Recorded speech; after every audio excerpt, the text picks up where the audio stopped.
আসসালামু আলাইকুম এভরিওয়ান, সবাই কেমন আছেন? আশা করি সবাই ভালো আছেন। আলহামদুলিল্লাহ আমিও ভালো আছি। আর অবশিষ্ট কিছু কচু আছে আমার ঘরে, তাই মোটামুটি বাজার শেষ, খাওয়া দাওয়া। এখন একটু কচু আছে, আর এই কচুটা দিয়ে কী করবো ভেবে পাচ্ছিলাম না, তাই কচুটা দিয়ে আজকে তরকারি রান্না করবো।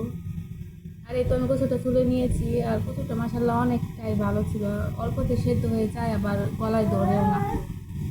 এই তো আমি কচুটা কেটে নিয়েছি, এটা সকালের জন্য রান্না করবো। সকালবেলা তাড়াহুড়া করে তরকারি কেটে রান্না করা অনেকটা সময় লাগে, তাই আমি রাতের বেলা কেটে রাখি, তাতে করে আর কি সহজ হয় রান্নাটা। আর এদিকে আমি রাতে খাবো বলে ঢেঁড়স ভাজি করতেছি। আর অল্প একটু কচু শাক রেখেছিলাম ডিপের মধ্যে, ওই শাকটা রান্না করবো। একদম সিম্পলভাবে শাকটা রান্না করেছি, মাসাল্লাহ শাকটা এত মজা হয়েছে। ওর বাবা তো শাক খায় না, মানে ডাক্তারের নিষেধ, কিন্তু ওর বাবাও খেয়েছে শাকটা।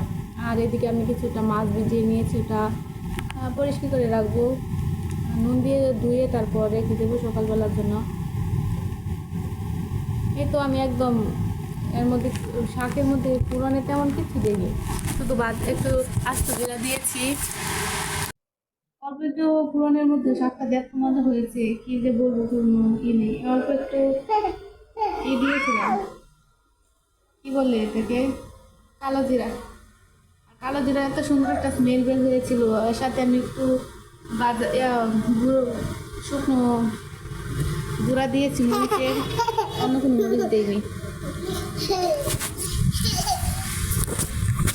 আর এই তো আমার শাক রান্নাটা হয়ে গেছে, ঢেঁড়স ভাজি হয়েছে, রাতের খাবার ডান। তেমন কোনো ঝামেলার জন্য খাবার আমি তৈরি করিনি। আর এটা ছিল সকালবেলা, আমি মাছটার সাথে একবারে কচুটা কষিয়ে দেবো, কারণ কচুটা সেদ্ধ করতে সময় লাগে, তার জন্য আর কি কচু আর মাছ একসাথে দিয়ে